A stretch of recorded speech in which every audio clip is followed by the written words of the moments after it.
In this chapter, we're going to look at the late 1960s and what was in place that led to the rise of Black nationalism. Our lesson objective is to discuss the factors that fueled the rising tide of Black nationalism in the mid to late 1960s. So we're going to start around 1964. In 1964, Lyndon B. Johnson wins a re-election for president, but not along with it is a mandate for civil rights. We will see some things that will be in place that kind of take things backwards a little bit. For example, in California, they approved a state constitutional amendment that repealed laws that prohibited housing discrimination. This is later struck down by the U.S. Supreme Court. There will be several Republicans who are elected during this election. For example, Ronald Reagan becomes governor of California. And also during this time, the governor of Alabama starts to become a national political figure, and he is a huge opponent of desegregation. And he decides he's going to try to run for president in 1972. He was eventually shot and left partially paralyzed by a would-be assassin. So as white Americans' support weakened for the goals of the civil rights movement, many Black Americans will search for new leaders, and many will start to embrace more of a Black radical tradition. A leader that comes out during this time is Stokely Carmichael, who starts with the Student Nonviolent Coordinating Committee, and he starts to doubt that Martin Luther King's moderation, nonviolence, and universalism would secure freedom, justice, and civil equality. So during this time, he's going to found the Lowndes County Freedom Organization in Mississippi, and this group will adopt a snarling black panther as their symbol, and we will start to see this symbol more often. During this time, we will have African Americans that will look at some of the issues that were embedded in the American economic, political, social, and educational institutions, and they will challenge the opposition of some white Americans to fair housing, environmental justice, and policies that would lead to redistribution of power and resources. So in this context, LBJ during this time, he has what he calls a war on poverty, and it could have been seen as an extension of Black freedom struggle during this time. So during this time, many Black churchmen will be almost punishing towards white religious groups for their ambivalence towards racism, if you will. So some will demand reparations for slavery, and others will want to see more gender equality in Black church leadership of this time. During this time, there's going to be a group, the National Council of Churches, that will start, and they will give financial and moral support to the civil rights movement.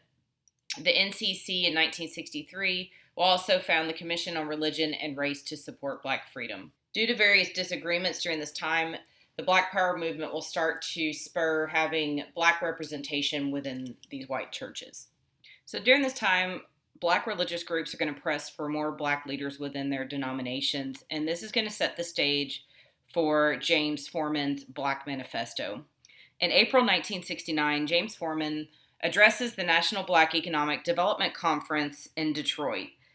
Forman was a former school teacher, and he was renowned for his work with SNCC, and he is going to demand that white churches pay $500 million in reparations for participation in American slavery.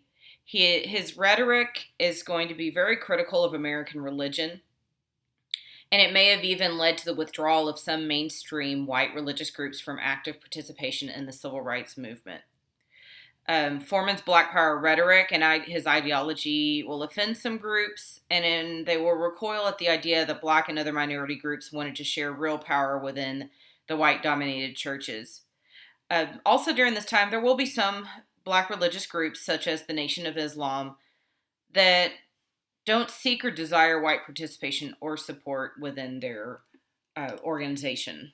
So the Nation of Islam will emerge in the year 1929. It is a religious group composed of African American Muslims currently headed by the minister Louis Farrakhan.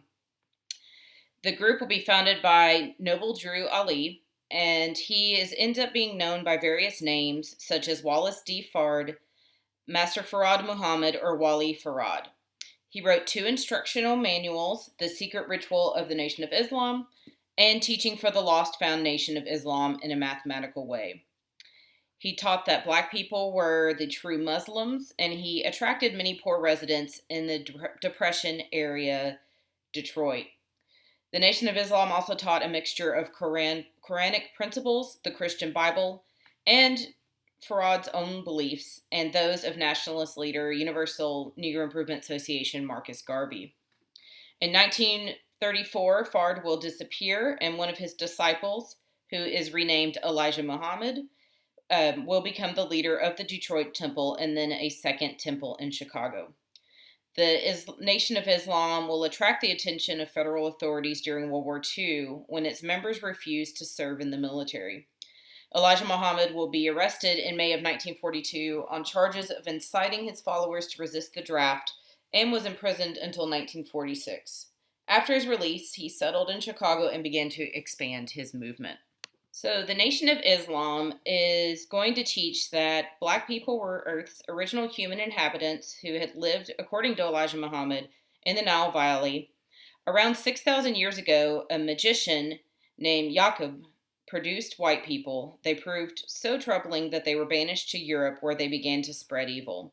Their worst crime was their enslavement of black people. Elijah Muhammad taught that white supremacy was ending and black people would rediscover their authentic history and culture. To prepare for the coming millennium, Elijah Muhammad instructed members to adhere to a code of behavior that included abstaining from many traditionally Southern foods, especially pork. Members were subscribed to a family-centered culture in which women's role was to produce and rear the next generation. And the Islamic nation also demanded part of the South be designated as a black national state. One of the young charismatic ministers in the Nation of Islam in the early 1960s was Malcolm X, whose father was a follower of Marcus Garvey. So Malcolm X is a young charismatic minister in the Nation of Islam, and he is going to advocate for the unity amongst black people, and he espoused black nationalism. Malcolm X was the son of a Baptist preacher and was born Malcolm Little in Omaha, Nebraska, but grew up in Michigan. Klan terrorists burned his family's home, and his father was murdered in 1938 when Malcolm was 13 years old. His mother was then committed to a mental institution, and welfare agencies separated the children. Malcolm was sent to a juvenile detention home, quit school after the 8th grade, and moved to Boston to live with his sister. There he became involved in the street life of gambling, drugs, and burglary. He was arrested and sentenced to a 10-year prison term in 1946. During the 6.5 years he spent in prison, he embraced the teachings of Elijah Muhammad and the Nation of Islam.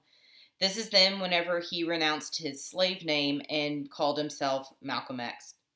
Now, Malcolm X he's going to dismiss the goal of racial integration. He's going to consider Martin Luther King's message of redemption through brotherly love misguided. His voice and critique of capitalism and white supremacy resonated with those who had experienced white violence. Malcolm X's popularity will create tensions between himself and the leadership of the Nation of Islam. After some disagreements with Elijah Muhammad, such as his reaction to the Kennedy assassination, Muhammad will suspend Malcolm X from the Nation of Islam. So Malcolm X reacted by breaking with the Nation of Islam and founding his own organization, the Muslim Mosque, Inc. That same year, he went on a pilgrimage to Mecca, and he's going to found the Organization for Afro-American Unity. He will repudiate the Nation of Islam's doctrine that all white people are evil and begin lecturing on the connection between the civil rights struggle in the South and the struggle against European colonialism in Africa.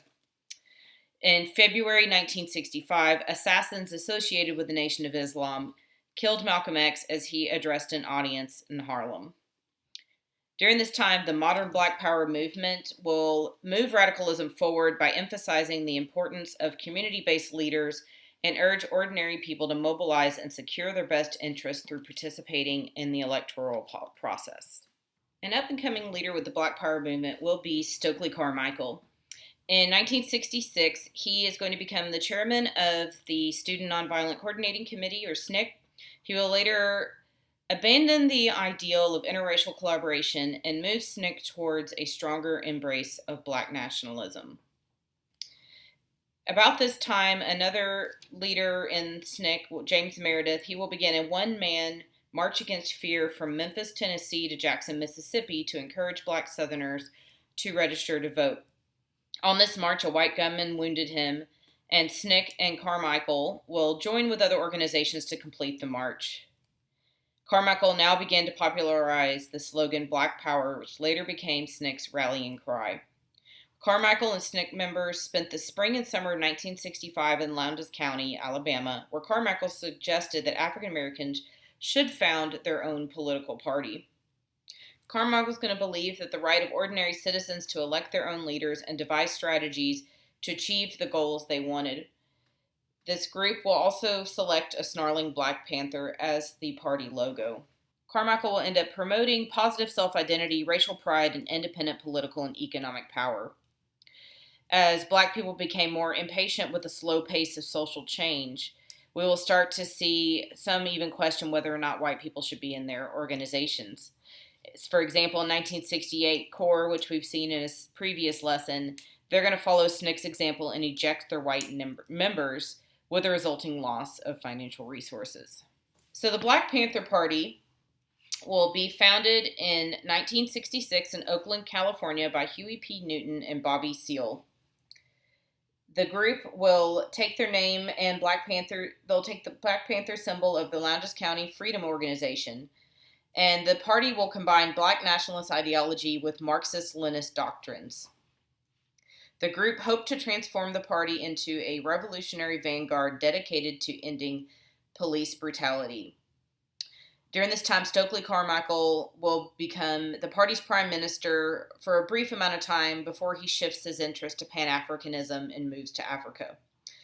Then Eldridge Cleaver, the Panthers' Minister of Education, will help formulate the party's ideology. So black people, Cleaver maintained, were victims of colonization. Integrationism could not meet their needs. Instead, like the other colonized people, they had to be liberated. Cleaver and other Panther leaders were arrested after a shootout with Oakland police in 1968. Cleaver escaped and fled into exile in Algeria and Cuba, and upon returning to the United States in 1975, he abandoned his radicalism and became involved with the Republican Party and fundamentalist Christianity. During this time, the Panthers had, with their appearance, it was quite imposing as they dressed in black leather jackets, wore berets, had quote-unquote Afro haircuts, and this often alarmed white policemen, especially as these members armed themselves for self-defense and patrolled their own neighborhoods to monitor the police. Some of these confrontations with police will end up overshadowing some of the community service projects that the Black Panthers had in place. For example, they arranged free breakfast for young school children. They created healthcare programs, proving essential services for poor people in their neighborhoods. They worked to instill racial pride, lectured and wrote about black history, launched some of the earliest drug education programs, and created a newspaper that generated income while providing news about events and anti-colonial struggles around the world. The group also lived by the slogan, "Power to the People." So party leaders are going to encourage interracial coalition building, and they're going to develop ties with Student for Democratic Society, Peace and Freedom Party of Socialists and activities. So the FBI director, J. Edgar Hoover, at this time, he really disliked the Black Panther Party even more than he disliked MLK and Malcolm X. Hoover will infiltrate, harass, destabilize, and endeavor to destroy all black nationalist groups and their leaders. The FBI will cooperate with local law enforcement officials to deliberately ridicule, undermine, and discredit leaders and members of the Black Panther Party. Hoover in 1967 will distribute a memorandum that details the FBI's counterintelligence programs against black nationalist groups. He said that the purpose, according to the memo, was to expose, disrupt, misdirect, discredit, and otherwise neutralize the activities of black nationalist hate-type organizations and groupings, their leadership, spokesmen, membership, and supporters, and to counter their propensity for violence and civil disorder. Undercover federal agents will infiltrate the Panthers and provoke violence and criminal acts. There's still going to be things that happen, as members of the Black Panthers parties weren't always perfect as well. During this time, the FBI and counterintelligence agents will provoke much of the mayhem and violence that became associated with the Black Panther Party. The counterintelligence group will help shape negative public opinion of Black nationalism. Federal and local law enforcement officials killed an estimated 28 Panthers in Oakland, Seattle, Los Angeles, and imprisoned 750 others. Probably the most brazen act of murder, police in Chicago killed chairman of the Illinois Black Panther Party, Fred Hampton, and Mark Clark in their sleep in a pre-dawn raid on the Illinois Panthers headquarters in December 1969. The police fired hundreds of shots, while only 2 shots were fired from within the apartment.